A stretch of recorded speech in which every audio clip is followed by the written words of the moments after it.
말씀을 드리도록 하겠습니다. 8계명으로 주님께서는 우리 사회 안에서 돈을 벌고 사용하는 모든 영역에서의 정직과 공의를 말씀하십니다.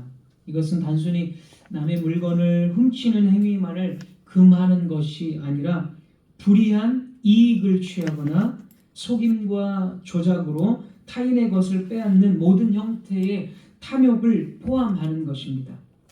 정당하지 않는 거래나 부정한 수단으로 이익을 얻는 일, 노동의 대가를 정직하게 지불하지 않는 일, 혹은 거짓된 광고와 과장된 약속으로 사람들의 욕망을 자극해서 부당한 이익을 챙기는 행위 등 이런 모든 것들이 다 8계명의 범주에 속합니다.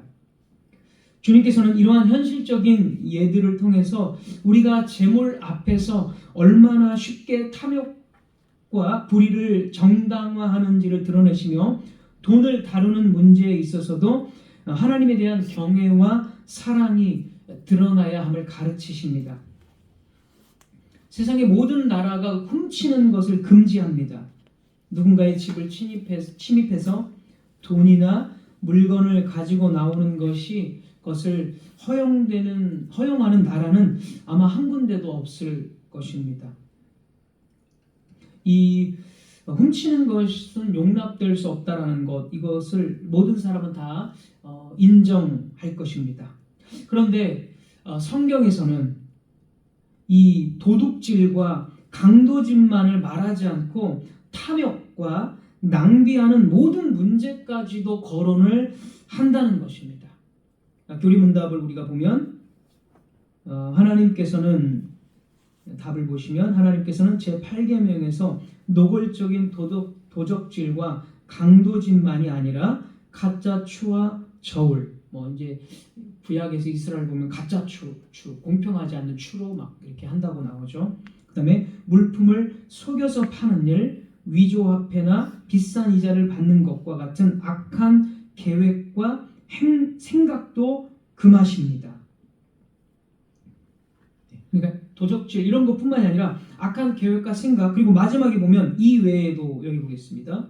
교리문답 이외에도 하나님께서는 모든 탐심과 하나님의 선물을 악용하거나 낭비하는 것까지도 이렇게 금지한다라는 것이죠. 그러니까 세상 사람들이는 도둑질하는 것, 강도질을 하는 것, 이거 다 나쁜 것이다라고 다 인정을 하지만 탐욕, 그러니까 생각만으로 욕심을 부리는 것, 물론 겉으로도 다 탐욕이 드러나지만 내가 예를 들어서 저 사람의 돈을 어떤 사람이 돈이 1,000만 원이 있는데 내가 그 돈을 어떻게 이런 방식으로 좀 한번 빼앗아 보고 싶다, 이런 생각만 하는 것, 이거는 세상에서는 죄라고 하지 않습니다. 그런데 생각까지도 여기에서 금지한다라는 거죠. 게다가 낭비하는 것까지도 하나님은 이 8계명에서 금지한다는 것입니다. 그래서 행위로 하는 도적질은 다 잘못된 것이다라고 세상은 말하지만 교리문답은 세상 사람들이 인정하지 않는 생각과 낭비하는 것까지도 교리문답은 나쁜 것이고 하나님이 금지하신다라고 이야기를 하고 있다는 것입니다. 그래서 세상에서 말하는 도적질과 우리가 바라보는 이 8계명 도적질에는 이런 차이가 있습니다. 왜 교리문답이 지금 이렇게 생각과 낭비하는 것, 악용하는 것까지도 말하고 있습니까? 우리 사회는 내 것을 가지고 내 마음대로 할 수 있는데 그래서 내가 원하는 것으로 내가 주인이기 때문에 내가 원하는 것으로 남에게 피해를 주는 것이 아니라면 내가 원하는 것을 다 해도 이것은 아무 문제가 없다라고 생각을 합니다. 이것이 세상에 깔린 사상입니다. 그래서 낭비하는 것은 아무 문제가 없다라고 세상은 그렇게 이야기하죠. 그러나 우리는 지난번에 이 세상의 모든 것이 하나님의 것임을 배웠습니다. 그래서 우리 성경과 이 교리문답은 근본적으로 다른 출발점을 가지고 있습니다. 기독교인은 하나님이 실제하시며 하나님께서 세상을 창조하셨고 또 이 세상을 우리를 구속하시기 위해서 예수 그리스도 독생자를 주셨다는 사실을 믿는 사람들입니다. 그래서 기독교인들은 시편 24편에서 다윗이 말한 것, 즉 땅과 거기 충만한 것과 세계와 그 안에 거하는 모든 것이 다 하나님의 것이다 라는 이 사실을 분명하게 믿습니다. 그래서 내가 비록 가지고 있다 할지라도 내가 가진 이 모든 소유권은 다 하나님의 것이다 라는 것을 인정하는 사람들이 바로 기독교인들입니다. 왜냐하면 하나님께서 이 모든 것들을 창조하셨기 때문이며 예수 그리스도께서 이 세상 나를 위해서 당신의 생명을 내어주셨기 때문입니다. 그렇기 때문에 세상 사람들과의 생각과 우리는 분명히 달라야 합니다. 세상 사람들은 내가 일해서 번 돈이기 때문에 이것이 내 것이다라고 주장하지만 우리는 그렇게 생각할 수 없다는 것입니다. 세상에 있는 모든 것이 하나님께 속해 있으므로 결국 어떤 것도 진정으로 내 것이 아님을 우리는 인정해야 합니다. 이 사실은 도둑질이 실제로 무엇인지를 우리에게 보여줍니다.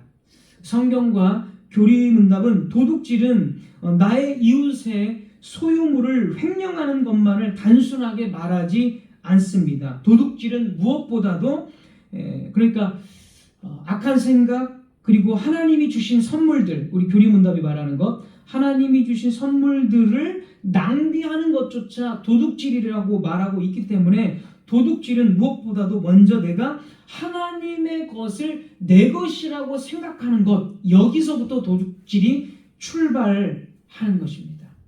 세상과 근본적으로 다른 것이죠. 도둑질은 무엇보다도 먼저 내가 하나님의 것을 가로채는 것, 내 것이라고 생각하는 것, 이것이 가로채는 것인데 하나님에게서 가로채는 것, 이것이 바로 도둑질입니다. 그래서 내가 가진 돈이 내 것이다라고 생각하고 있다면 이것이 벌써 하나님의 것을 내 것으로 가로채는 도둑질의 행위입니다. 주님께서 만물의 주인이라는 사실을 무시하는 것이 바로 이미 우리는 도둑질, 8계명의 도둑질의 죄를 지은 것입니다. 그래서 이 첫 번째 도둑질은 태초에 에덴 동산에서 저질러졌습니다. 주 하나님께서 에덴 동산을 포함해서 세상을 만드시고 아담과 하와를 동산에 두시고 한 가지만을 제외하고 모든 것을 다 먹을 수 있도록 하셨습니다. 선악을 알게 하는 나무 그것만은 그 열매를 먹어서는 안 된다라고 하나님께서 말씀을 하셨습니다. 그러나 아담과 하와는 하나님께서 금지하셨던 그 나무에게로 가서 그 열매를 먹었는데 이것이 바로 도둑질이며 하나님으로부터 도둑질을 했습니다. 에덴 동산에서 우리의 첫 부모의 죄과로 인해서 모든 사람이 이제 죄를 지었고 그리고 하나님의 것을 훔치는 것이 이제 우리의 본성이 되어져 버렸습니다. 다시 말해서 우리의 본성이 되어져 버렸기 때문에 이제 우리에게 있는 것은 우리의 것이다라고 우리는 말하게 되었고 이 세상 역시 우리의 것이다라고 생각하게 되었습니다. 그래서 우리는 우리의 몸과 시간과 우리의 자동차와 돈을 어떻게 다루어야 할지에 대해서 성경을 찾는 대신에 우리가 원하는 대로 다 할 수 있다라고 생각합니다. 그러나 이제 주님께서는 8계명을 통해서 예수 그리스도 안에서 하나님의 소유를 어떻게 올바르게 관리하며 하나님의 뜻대로 사용해야 되는지를 다시 가르쳐 주셨습니다. 예수님께서는 단지 외적인 도덕적인 금지를 넘어서 마음의 중심과 행동의 근본 동기를 여기서 이제 바로 잡으십니다. 우리의 소유와 재물, 시간과 재능까지도 하나님께 속한 것임을 깨닫고 그것을 하나님의 영광을 위해서 하나님의 나라를 위해서 사용하도록 가르치십니다. 8계명은 그래서 창조와 언약 속에서 말씀하신 소유권을 바르게 인정하고 관리하는 삶으로 우리를 부르시는 계명입니다.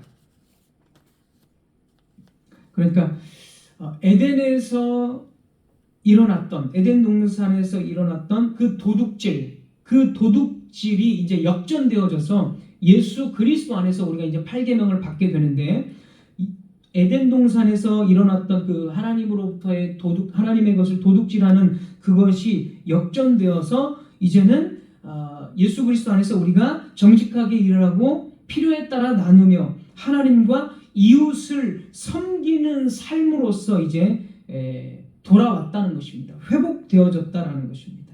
하나님을 우리의 주인으로 여기고 그분께서 주신 선물들을 하나님의 뜻과 이웃을 섬기는데 사용하는 그런 회복된 삶으로 우리가 이제 8계명을 받아들이는 것입니다. 그러니까 그냥 훔치는 것, 여기서 끝나는 것이 아니라 처음에 일어났던 그 도둑질이 역전되어져서 하나님의 것을 바르게 사용하는 것까지로 우리가 나아가야 하는 것입니다.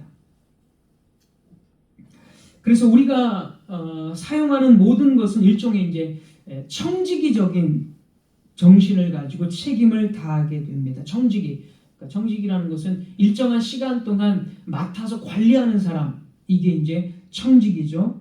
그래서 우리에게 주어진 모든 것들, 어떻게 소비해야 될 것인가, 어떻게 투자해야 될 것인가, 저축과 계획까지도 하나님의 것이라는 청지기 정신으로 하나님에 대한 충성과 신뢰를 바탕으로 우리가 사용해야 된다라는 것입니다. 이처럼 우리가 하나님께 속한 소유를 올바르게 관리하도록 이제 우리는 부름을 받았다라는 것입니다. 특별히 이제 마태복음 6장에서 예수님께서는 이제 재물과 이 재물을 어떻게 우리가 생각해야 되는지를 구체적으로 보여주십니다. 이제 마태복음 6장으로 한번 가보겠습니다. 마태복음 6장 19절. 마태복음 신약성경 6장 19절 말씀을 보면 주님께서 19절 너희를 위하여 보물을 땅에 쌓아두지 말라. 거기는 좀과 동록은 이제 녹 쓰는 거죠. 좀과 동록이 해하며 도둑이 구멍을 뚫고 도둑질하느니라. 이 가르침은 이제 재물에 대한 하나님의 가르침을 압축해서 한마디로 가르쳐 주는 것이라고 할 수 있습니다. 우리 인간은 물질적인 것에 집착하기 마련인데 예수님께서는 사람들을 향해서 보물을 땅에 쌓아두지 말라 이렇게 말씀하십니다. 왜냐하면 그 땅에 쌓아둔 보물에는 좀과 동록이 침입하고 도적이 와서 그것들을 다 훔쳐 간다라고 말씀을 하십니다. 그러면서 땅에 집착하는 우리들을 향해서 20절도 한번 보겠습니다. 마태복음 6장 20절 오직 너희를 위하여 보물을 하늘에 쌓아두라. 하늘에 쌓아두라. 그러니까 보물을 땅에 쌓는다는 것은 오직 이 땅에서 잘 먹고 잘 살고 자기만을 위해서 투자하고 자기만을 위해서 소비하고 이 땅에서의 어떤 그런 삶만을 위해서 투자하고 소비하는 것이 바로 보물을 땅에 쌓아둔 것입니다. 이게 이제 중심에 자기가 있는 거죠. 모든 것, 자기의 편의, 자기의 이익, 자기의 즐거움, 이게 이제 땅에 쌓아두는 것입니다. 하늘에 쌓아둔다라는 것은 자신이 아니라 하나님의 영광입니다. 여기에 하나님의 영광이라는 것은 이제 이웃을 위해 섬기는 것도 있고 뭐 여러 가지가 많이 포함이 되겠죠. 하나님의 나라를 위해 섬기는 것, 이웃을 위해 섬기는 것, 이런 것들이 다 포함됩니다. 어쨌든 하늘에 쌓는다는 것은 흔히 뭐 부흥사들이 이야기하는 것처럼 막 헌금을 막 많이 해야 된다 이런 의미가 아니라 하나님의 영광을 위해서 하는 것, 그 모든 것이 재물을 하늘에 쌓는 것입니다. 그러면서 이제 21절 보겠습니다. 21절. 내 보물 있는 그곳에 내 마음도 있느니라. 땅에 보물을 쌓아두면 이 땅에 보이는 것이기 때문에 계속 이 땅에 집착하게 되고 결국에 자기 자신을 위한 것이기 때문에 계속 나를 위해서 뭘 할까? 나를 위해서 무엇을 마실까? 나를 위해서 어떻게 여행을 갈까? 나를 위해서 어떻게 더 편안한 무언가를 내가 소유할까? 계속 나에게 집중하고 땅에 있는 것에 마음을 빼앗기고 집착하게 됩니다. 그러니까 그 사람 마음은 땅에 계속 머물러 있습니다. 이 땅에서 어떻게 하면 더 남들보다 잘 살고 잘 먹고 살까? 이런 집착을 하게 됩니다. 그러나 하나님의 영광을 위해 쌓아둘 때는 계속 그 관점이 내가 아니라 이 땅에서만이 아니라 어떻게 주신 것을 하나님의 영광을 위해서 계속 먹고 마시고 쓸 수 있을까? 섬길 수 있을까? 이렇게 그 마음이 그쪽에 향하게 되어 있다라는 거죠. 그런 뜻입니다. 그러면서 주님은 이제 이 주제를 비유, 몸에 있는 우리 눈, 이 보이는 이 눈의 비유를 통해서 다시 한번 강조를 해 주십니다. 22절부터 24절입니다. 계속 이어지는 말씀 마태복음 6장 22절에서 24절 제가 읽겠습니다. 눈은 몸의 등불이니 그러므로 네 눈이 성하면 온 몸이 밝을 것이요. 23절 눈이 나쁘면 온 몸이 어두울 것이니 그러므로 내게 있는 빛이 어두우면 그 어둠이 얼마나 더하겠느냐. 한 사람이 두 주인을 섬기지 못할 것이니 혹 이를 미워하고 저를 사랑하거나 혹 이를 중히 여기고 저를 경히 여김이라. 너희가 하나님과 재물을 겸하여 섬기지 못하느니라. 결국에 눈 비유는 하나님과 재물을 겸해서 섬기지 못한다는 재물 이야기로 이렇게 하는 겁니다. 그러니까 이 비유가 재물에 관한 말씀이라는 것을 우리가 알 수 있습니다. 자, 눈이 온전하면 다 밝게 볼 수 있지만 눈이 나쁘면 어두워서 다 어둡게 보인다는 것입니다. 그러니까 재물에 집착하는 모습을 몸의 등불인 눈에 비유했습니다. 그러니까 쉽게 말하면 이런 말입니다. 재물에 집착하면 나쁜 눈과 같다는 거예요. 재물에 집착하면 나쁜 눈처럼 계속 어둡게 보인다는 것입니다. 나쁜 눈처럼 계속 어둡게 보입니다. 그렇게 되면 사람은 그 사물을 올바르게 판단하지 못하고 모든 것을 자기 이익의 관점, 자기 중심으로만 보게 됩니다. 왜냐하면 그 재물에 집착하는 것 자체가 자기 나쁜 눈 가진 것이기 때문에. 그래서 이 눈이 계속 이제 한마디로 탐욕에 물들어 버린 것이죠. 그래서 세상은 나에게 주어진 것은 늘 부족해 보이고 더 많이 소유해야 기쁠 것 같고 이렇게 됩니다. 그래서 빛을 잃어버린 눈은 어둠 속에서 방황하듯 진리와 거짓, 선과 악, 영원한 것과 덧없는 것을 분별하지 못하게 됩니다. 주님께서 바로 이 점을 경고하십니다. 재물에 사로잡힌 눈은 어두워진 눈이기 때문에 하나님의 나라와 의를 보지 못하고 오히려 세상의 가치와 성공에 사로잡혀서 결국 어둠 가운데 거하게 된다는 것입니다. 그래서 재물을 땅에 쌓아두는 사람과 재물을 하늘에 쌓아두는 사람은 그 사람의 본질을 보여주는 것입니다. 그 사람의 본질. 재물을 땅에 쌓아두는 사람은 결국에 누굽니까? 24절. 재물을 하나님으로 섬기는 사람. 그래서 24절에 한 사람이 두 주인을 섬기지 못할 것이니 혹 이를 미워하고 쭉 얘기한 다음에 하나님과 재물을 동시에 섬길 수 없다. 네, 그런 의미가 되는 거죠. 재물이 그만큼 하나님과 견줄 수 있는 막대한 어떤 힘을 가지고 있는 것이죠. 그래서 재물을 집착하는 것은 마치 또 다른 종교를 가진 것과 같습니다. 그 정도 위치로 두 주인, 네, 하나님과 대등한 두 주인을 섬기는 것이다 라고 말하고 있기 때문에 재물을 섬기는 사람은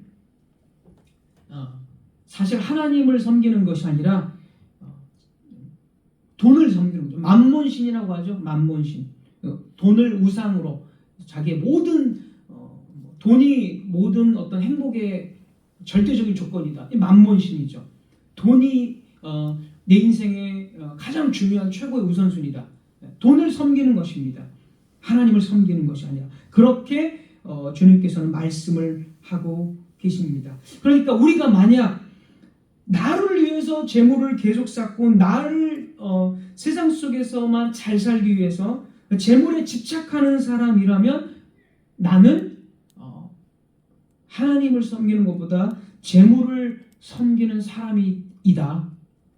경고해 주는 거죠. 경고. 그렇게 된다. 결국에는 처음에는 이 정도 이렇게 시작을 하겠지만 계속 그렇게 집착하게 되면 결국에는 하나님을 섬기지 않고 돈을 섬기는 사람이 된다라고 주님께서는 경고의 말씀을 지금 해 주시는 것입니다. 우리는 재물이 나를 잠식하지 않도록 해야 합니다. 거기에 완전히 잠식당해서 자신만을 위해서 땅에다 재물을 쌓아두는 사람은 결국에 하나님 대신에 돈을 섬기는 사람이 되고 말 것입니다. 예수님께서 마태복음 6장 19절에서 24절에서 재물에 대해서 말씀하신 것은 8번째 계명 도둑질하지 말라의 근본 정신을 드러내시며 그것을 이제 예수님 안에서 구원받은 백성들이 어떻게 돈에 대해서 8계명을 어떻게 받아들여야 될지를 예수님께서 말씀을 하신 것입니다. 그러니까 근본적인 질문, 탐욕 자체를 또 재물에 대한 탐욕 자체를 예수님은 다루고 계십니다. 탐욕 때문에 도둑질을 하는 것이고 탐욕 때문에 불이한 방법으로 불법한 방법으로 그것을 얻는 것이기 때문에 예수님은 결국에 이제 근원적인 것, 탐욕까지도 금지하는 것을 이 교리문답이 다루고 있는 것입니다. 자, 그리고 이제 교리문답이 이제 마지막 한번 그 답을 한번 좀 보겠습니다. 백신문의 마지막 부분에서 이렇게 말합니다. 마지막 부분에서 이 세상에 있는 모든 물질들을 하나님의 선물들이라고 말합니다. 하나님의 선물들. 여기서 하나님의 선물이 내가 지금 소유하고 있고 누리고 있는 모든 것들이 하나님으로부터 주신 것이다. 이렇게 해서 하나님의 선물이라고 표현을 하고 있는 것입니다. 이 선물들을 하나님을 나타내는 대신 하나님의 영광을 나타내는 대신 자신의 욕망을 충족시키는 데 사용한다면 이것은 악용하는 것. 여기 보면 악용이라고 말하죠. 선물을 악용하거나 그 다음에 이것을 내 것이니까 내 마음대로 막 쓰고 싶은 대로 막 쓰는 것은 이제 낭비하는 것이다 라고 이렇게 말합니다. 땅에 존재하는 내가 가진 모든 것들은 하나님께서 우리에게 주신 선물입니다. 이 선물은 하나님의 뜻과 은혜를 위해서 사용되기 위해서 주어진 것입니다. 그러므로 그것을 하나님의 뜻과 상관없이 내 주권대로 사용한다면 이것은 악용하거나 낭비하는 것이다라고 가르칩니다. 그래서 우리는 우리 시대의 정신을 본받아서는 안 되고 성경이 말하는 그대로를 받아들이면서 우리 시대의 사상들을 거부해야 합니다. 우리 시대는 물질 만능 시대이며 하나님의 존재를 무시하고 또 그러하기에 하나님께서 만물의 주인이시다라는 개념을 둘 여지가 전혀 없습니다. 그리고 우리도 이 시대에 영향받고 있기 때문에 재산으로 위로받고 사치하고 또 우리 자신만을 위해서 돈을 모으고자 합니다. 그러나 주님께서 말씀하십니다. 우리들은 달라야 된다라고 말씀하십니다. 저와 여러분은 하나님께서 이 세상을 창조하셨고 주인이시다라고 말해야 합니다. 하나님이 계시며 창조주이시고 동시에 구속주이심으로 우리는 그분의 품성에 합당한 영광을 돌려드려야 합니다. 오늘 우리의 삶 속에서 우리는 매 순간 선택의 자리 앞에 서 있습니다. 돈과 시간, 재능과 물질 가운데 무엇을 주인으로 삼을 것인가 한 자리입니다. 내 마음이 재물에 붙잡혀 있다면 그것은 결국 하나님의 선물을 훔쳐 쓰는 것과 같습니다. 그러나 하나님께 속한 것을 하나님의 뜻대로 사용하는 사람은 단순히 죄를 피하는 것이 아니라 하나님과 동행하며 세상 가운데 빛을 발하는 사람이 됩니다. 실제 삶에서 소비 습관, 투자와 저축, 나아가 사람과의 관계 속에서 주고받음까지 우리는 다 이 모든 것이 하나님의 선물임을 생각하고 사용을 해야 합니다. 누군가에게 조금 나누는 것이 부담스럽고 또 주님의 나라인 교회를 위해서 헌금을 하는 것이 너무 부담스럽고 손해처럼 느껴진다 할지라도 그것이 바로 하나님께 속한 것을 하나님의 뜻에 맡기는 삶의 작은 시작입니다. 마음속으로는 내 마음대로 누리고 싶은데 라는 유혹이 늘 찾아오고 이것이 좀 아깝다라는 생각이, 남을 섬길 때 이것이 아깝다라는 생각이 들 때마다 이것은 내 것이 아니라 하나님의 선물로서 하나님의 뜻대로 사용해야 된다라는 인식을 우리는 가지고 교회와 또 이웃들을 위해서 하나님의 영광을 위해서 우리는 섬겨야 합니다.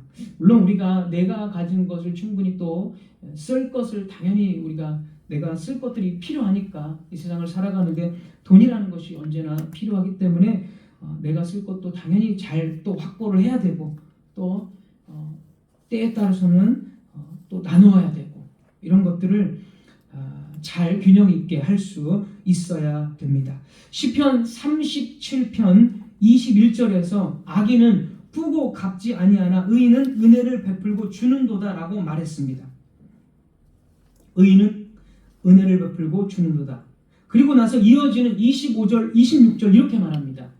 시편 37편 의인은 은혜를 베풀고 주는도다라고 말하고 25절, 26절 이어지는 말씀, 내가 어려서부터 늙기까지 의인이 버림을 당하거나 그의 자손이 걸식함을 보지 못하였도다.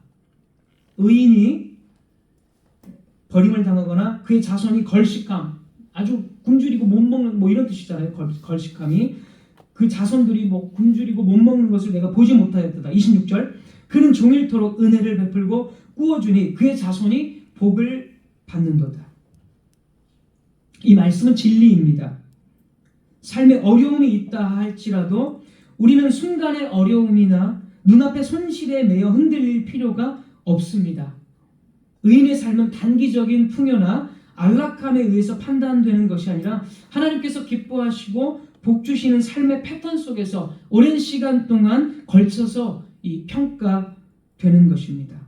우리가 은혜를 베풀고 정직하게 살아갈 때 비록 당장은 손해처럼 보일지라도 하나님께서 그 선한 삶을 책임지시고 우리의 삶과 자손 위에 복을 주신다라는 이 약속을 붙들 수가 있습니다. 그래서 우리는 삶에서 많은 의심을 또 합니다. 이렇게 살아가는 것이 많은 정말 손해이고 또 아깝고 이런 생각이 들 때가 많이 있을 것입니다. 저도 그런 생각을 안 하겠습니까? 하죠. 그러나 이 시편 37편의 말씀을 분명하게 믿습니다. 하나님께서 우리의 주님의 나라와 영광을 위해서 살아갈 때 이 위에 이 모든 것들을 더해 주실 것이다. 마태복음 6장에서 말씀하신 것처럼 또 시편 37편에서 말씀하신 것처럼 어떤 방식으로 어떤 모양으로 하나님께서 채워주실지 우리는 모릅니다.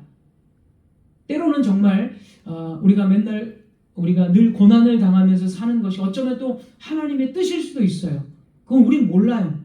그러나 어쨌든 하나님께서 의인을 분명히 갚아주시고 어떤 방식, 어떤 모양, 그게 육체적인 모양일 수도 있고 또 영적인 모양일 수도 있어요. 그것은 우리가 정할 수는 없어요. 그러나 하나님께서 반드시 보상하시고 어떤 모양이로든지 그 선하심으로 우리를 채우시고 갚아주신다는 이 약속은 우리가 붙들어야 된다라는 것이죠.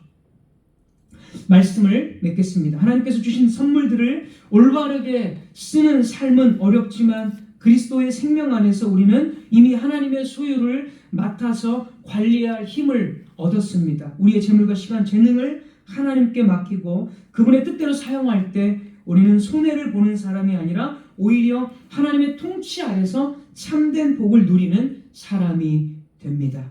기억하십시오. 이 진리를 여러분 붙드십시오. 만물이 다 하나님의 것입니다. 그리고 하나님은 예수 그리스도 안에서 우리의 아버지가 되십니다. 하나님께서 당신의 뜻대로 살고자 하는 우리들에게 이 모든 것들을 외면하고 우리의 필요를 채워주시지 않는다라는 생각을 하지 마십시오. 그분은 예수님 안에서 우리의 아버지이시기 때문입니다. 기도하겠습니다. 하나님 아버지, 8계명을 통해